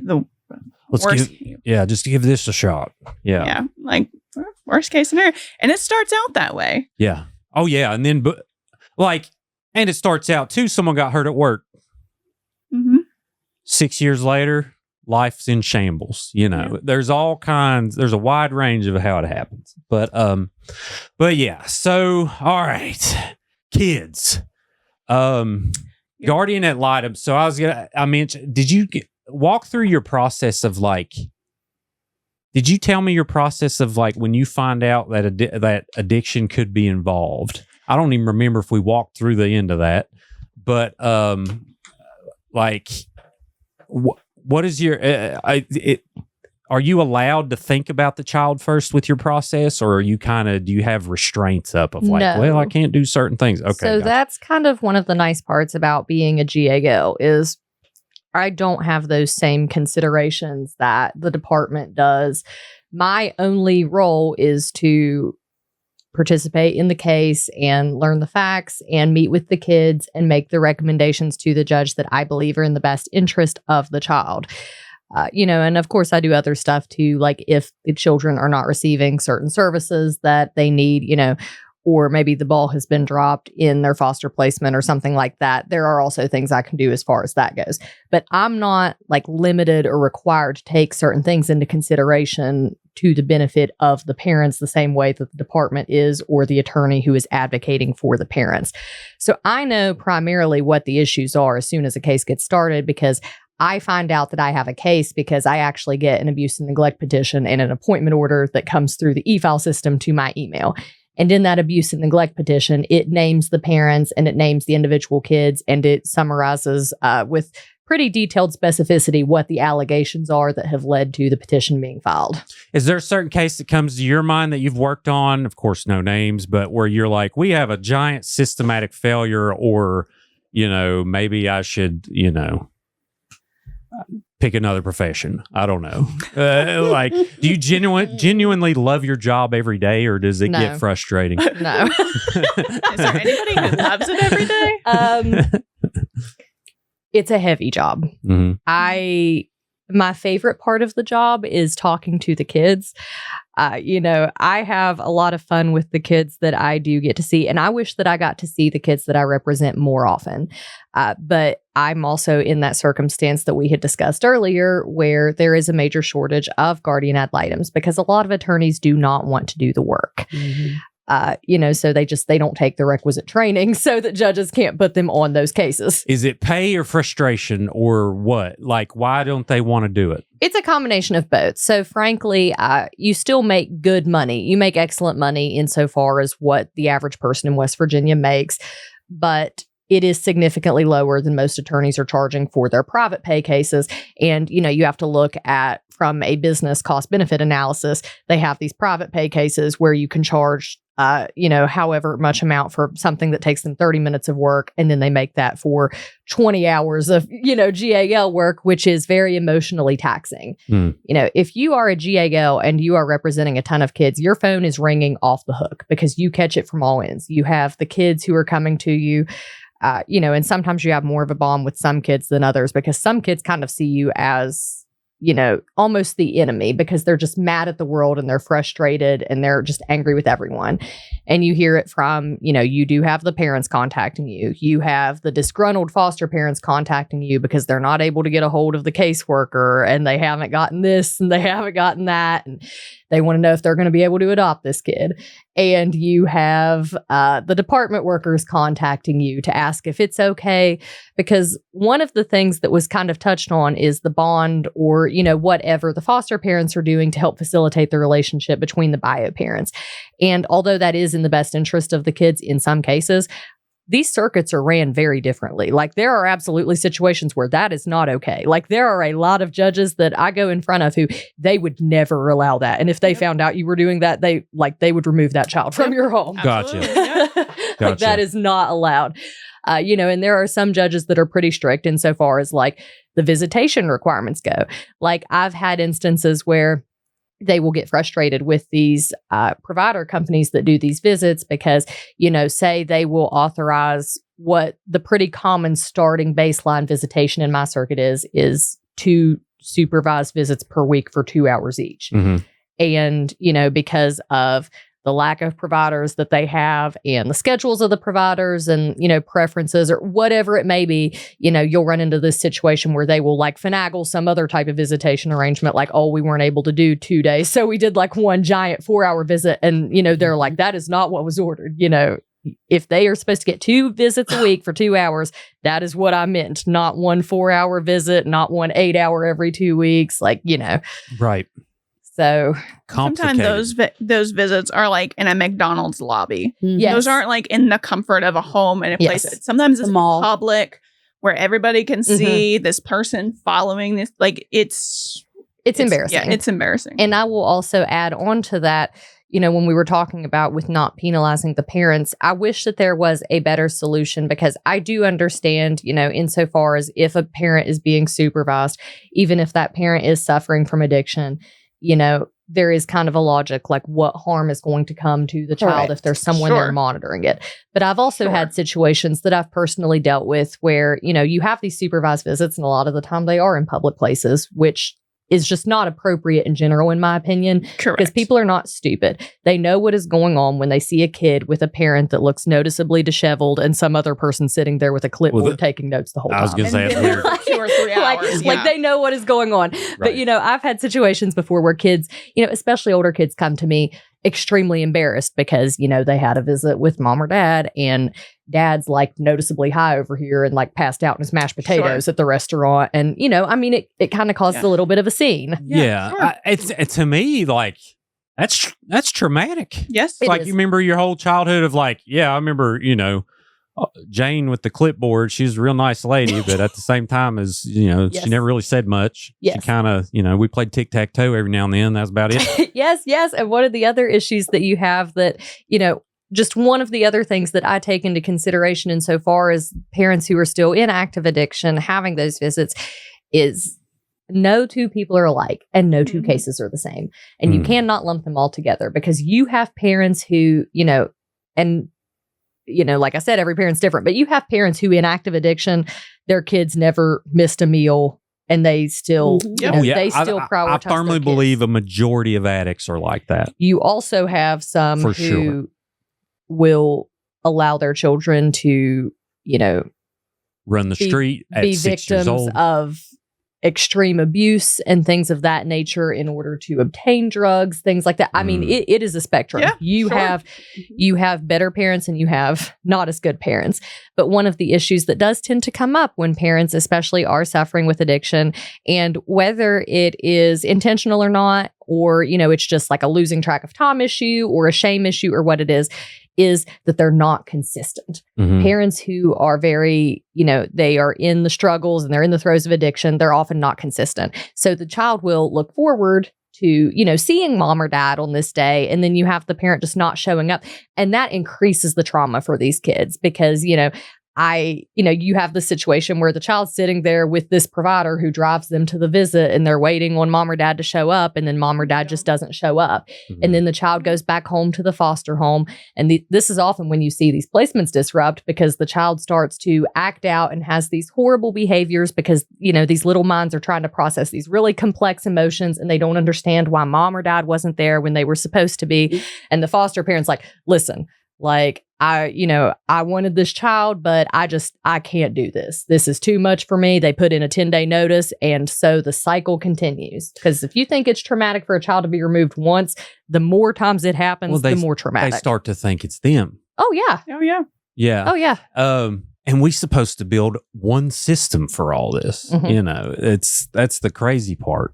Step parents. I want to talk about that before we leave. Do step parents have rights in this state? How does that work? They do not. There is such a thing as a psychological parent, and they do have rights. What is it? Okay, what's that? So a psychological parent, that is actually a term that is utilized by the courts. The situation the easiest way to understand that is, say a parent has a significant other and they're not married, so it's not a legal step parent or what have you, but they've been in the child's life in the child's home for several years, and the child refers to them as mom or dad, or, that is a person who's performed significant caretaking functions for them. That person actually can come in and petition the court to be formally labeled as a psychological parent. And there are situations where children do reside with psychological parents. And they've intervened before and won. Yes. Yep. Heck yeah. Well, I'm down for that. That sounds great. How does it break down? Like, you're a step parent and you have this kid, and like do you really have no input in the court system or anything of like let's say you're with the kid for 6, 7, 8 years? So that would be a psychological parent. Like, parent, honestly, gotcha. like even as a step parent, if they came in and it was clear that there was a significant bond with the children, because these judges have a lot of leeway insofar as what they can do, because the paramount concern is what's in the best interest of these children.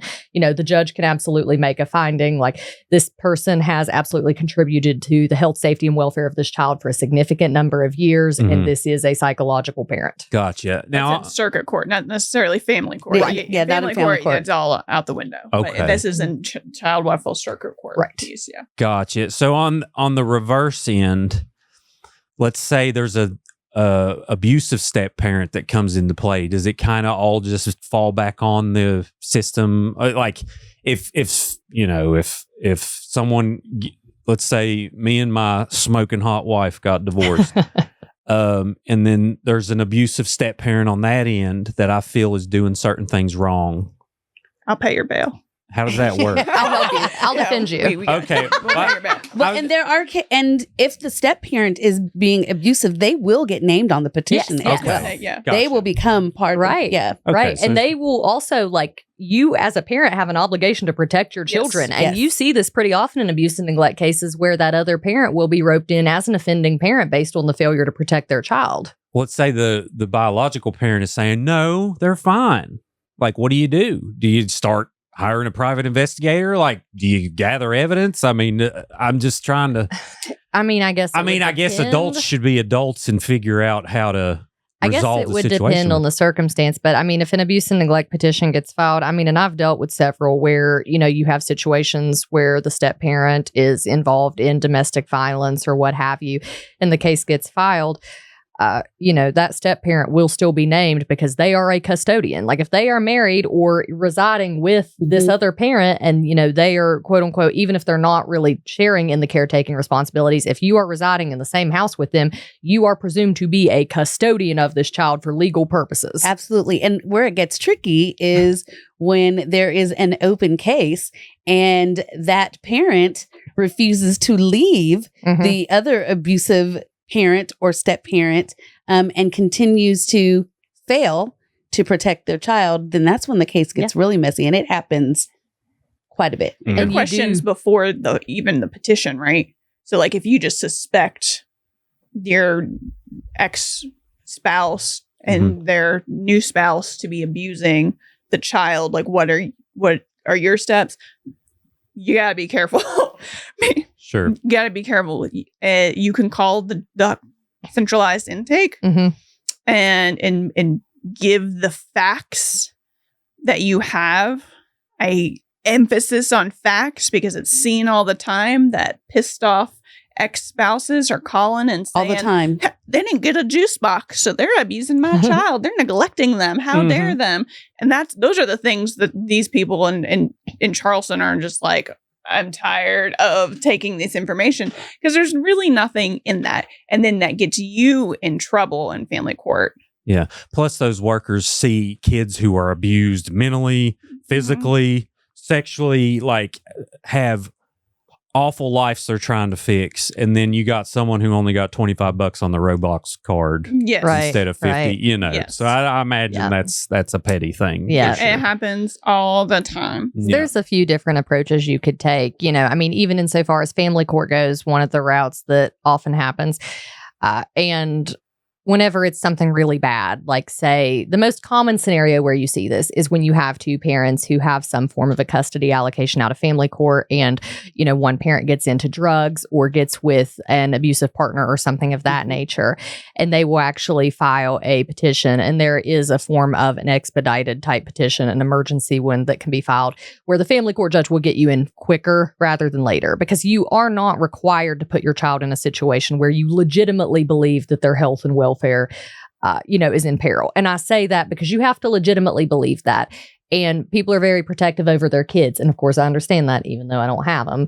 But, it's not enough to just be like, well, they don't really like their stepdad. But if you are in a situation where, you're like, my child is coming home and saying that they are like IVing drugs in the living room, or I'm seeing dad hit mom, or something of that nature. Right. Those are actual grounds for that.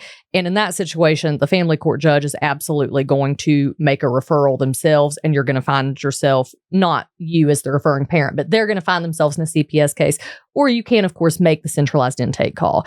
And if you have a well-founded belief that, a child is being abused or even harmed or neglected, you should always make that call. I can't stress that enough. You are not going to get in trouble, because very rarely does anybody actually know all of the facts. Nobody knows what goes on behind closed doors. But all of us as adults have an obligation to protect these kids. Yeah. Well, let's talk about resources. That's a good point. Who do they call? Is it just CPS? Like, you got CPS, and then you got the adult one, which is APS. Hey, okay.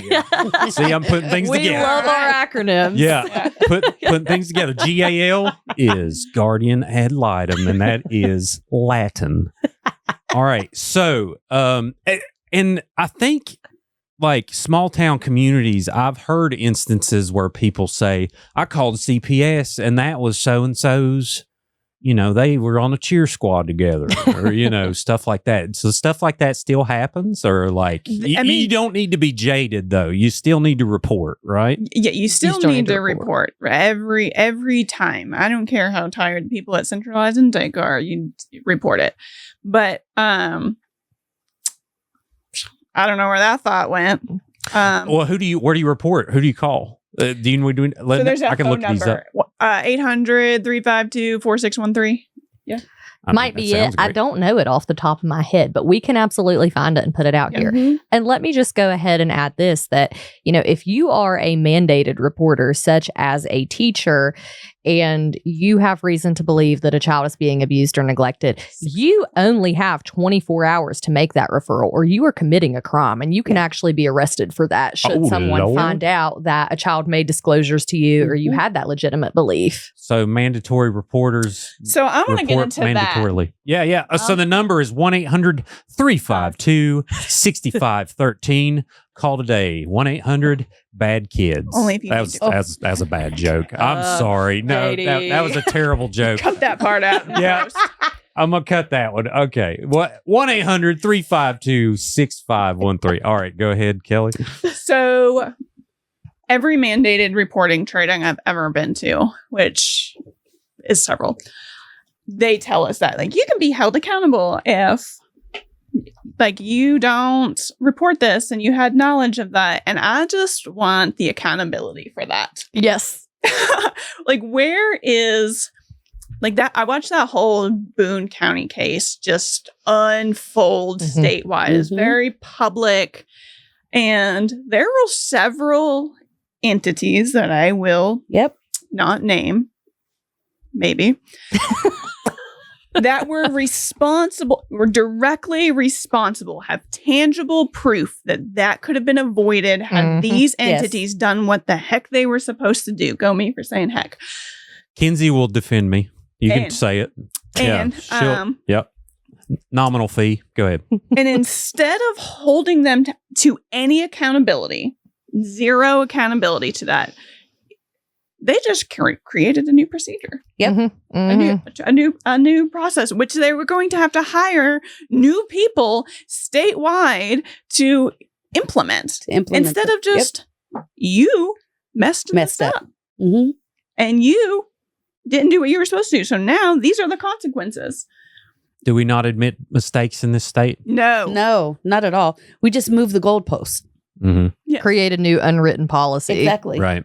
And so if that's the accountability that we're holding for our system, well, that's going to be what we hold our parents to. Well, you're asking parents to be accountable. So, like, lead by example. Say, hey, you know what?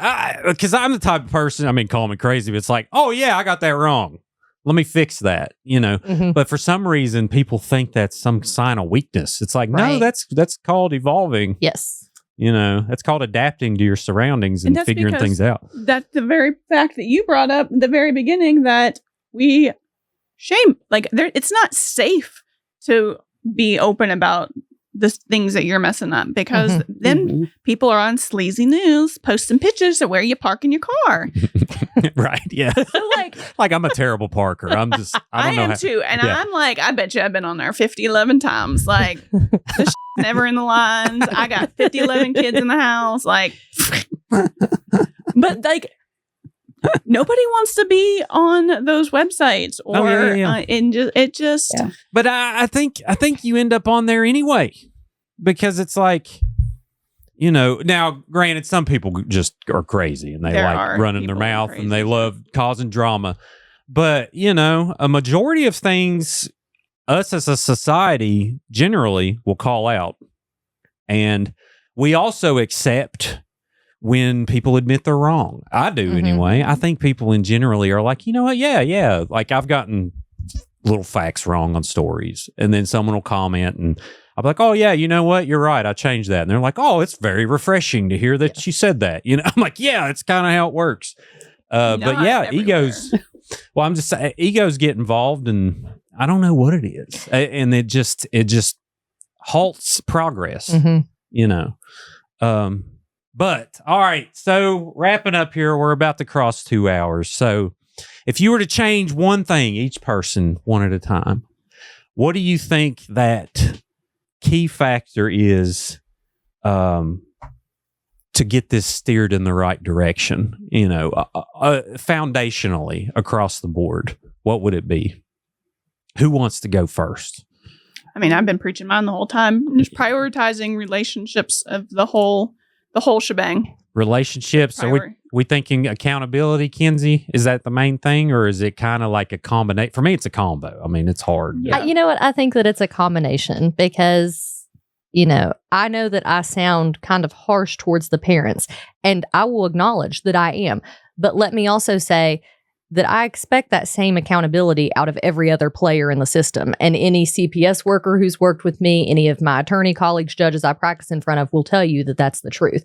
I want more accountability for the system as a whole. And I want more prioritization of the kids and what they want and what's in their best interest. Oh, yeah. No, you need it all. Like, it's a yin yang. You need everything. Like, you need the empathy, but you need empathetically accountable is my thing. You like, need the soft people and the hard people. Yeah. Dr. Dumas. So I think the emphasis has to be on best interest of the child and really nurturing and fostering and modeling appropriateness during those critical periods of their life. It's that critical stage that we can't ostracize the child from their birth family. We have to find ways to nurture that and help them develop coping mechanisms and secure attachments during those critical phases. Gotcha. I see a 6-year-old on the street alone, no one around, can't find the parent. What do I do? Is it my 6-year-old? I mean, I don't know. Yeah, well, like if you saw my 6-year-old has the skills and ability to be playing by himself, and he wouldn't be. I guess if he's in a strange neighborhood, so just depends. Depends on the factors. Just ask him, I guess. Hey, you got to talk to him. Where is your parents? Then what if someone comes out with some nunchucks and is like, "You talk to my kid, I'm gonna smack your head up." Guess what? You're asked out. Okay. Maybe send out your wife. Maybe send out your wife to talk to the small child. Gotcha. Yeah. Okay. Well, y'all, if you notice any kinds of abuse, if you have a kid out there that's troubled, I mean, we can't forget about these kids. Every kid matters, and they're in charge of your future Social Security. Oh yeah, good luck. I think what's mine, 78? I ain't gonna make it. I'm gonna be nubs by then. I mean, like, come on. But anyway, I'm gonna try. But like, that's a long time. I was sitting around the other day, I was like, people live a long time. Like, you think about it. You're like, that's like a long time. But anyway, I know life is short. It flies by, but at the same time, it's pretty long. The days are long, the years. Yeah. Right, the days are long and the years are short. Good deal. All right. Anything anyone wants to plug? I don't think so. I mean, anyone have any? You sell Thrive? Anybody? We make loaded teas. Sell Thrive. You know, I do not. Well, it sounds like We heard a lot of multi-level fostering going on in the state. It's like, is it a small percentage that are using the foster system to gain a check, or is that not a thing? Oh, the check thing gets on my nerves. So I actually have notes of the money stuff. Perfect. So adoptions. So in West Virginia, we have what is called subsidized adoptions. Mm-hmm. Okay. So kid is placed in foster home. Which triggers a maintenance payment to the foster parents based on the tier, the level of behaviors that child has and the age of that child. 1, 2, 3.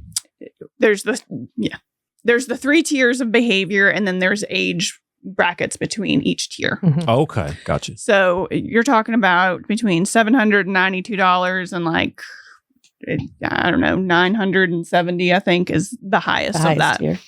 And so as a foster parent, you see that monthly per child, and that is for to clothe them and feed them and the gas to get them to their things and their stuff and the pay for their household things. And that is quite a bit of money if kids weren't wildly expensive. Oh, it's insane. Wildly expensive. And that does not count like if they need to go to Morgantown for treatment or whatever. It doesn't count like all the special stuff. It's just their basic needs, right? Mm-hmm. So when a child, so there's 3 forms of permanency that the state of West Virginia recognizes. There's reunification, there is legal guardianship, and then there is adoption. Okay, reunification, obviously, kids go back to their biological parents.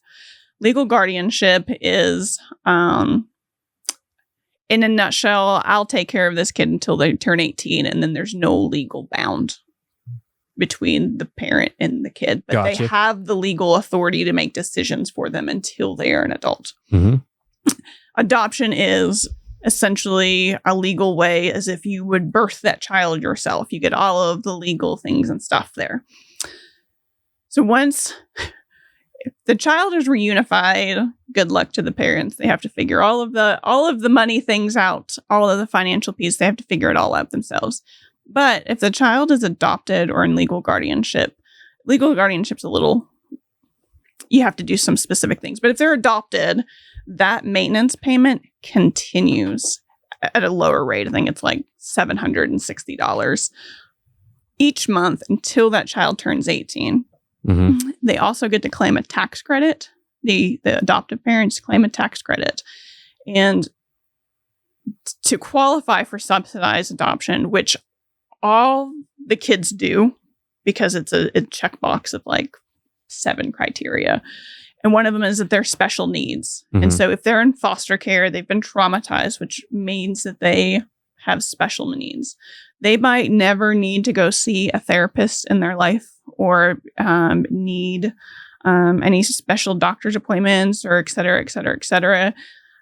They might go on to live a perfectly as normal as can be life. Mm-hmm. But that foster parent or that adoptive parent will continue to get that check each month till they turn 18. And then in some cases that they'll extend it if the child turns 18 while they're in the middle of senior year. Mm. So, but if we reunify them with their biological parents, Cut off. at $10 an hour at their McDonald's job with their subsidized apartment, their skills that they're still building, because it's only been 18 months. Mm-hmm. I haven't learned any skill in 18 months, but they don't get anything. And there are families in this county that I have forked out several $1,000s between donors and grants and things to fix a home.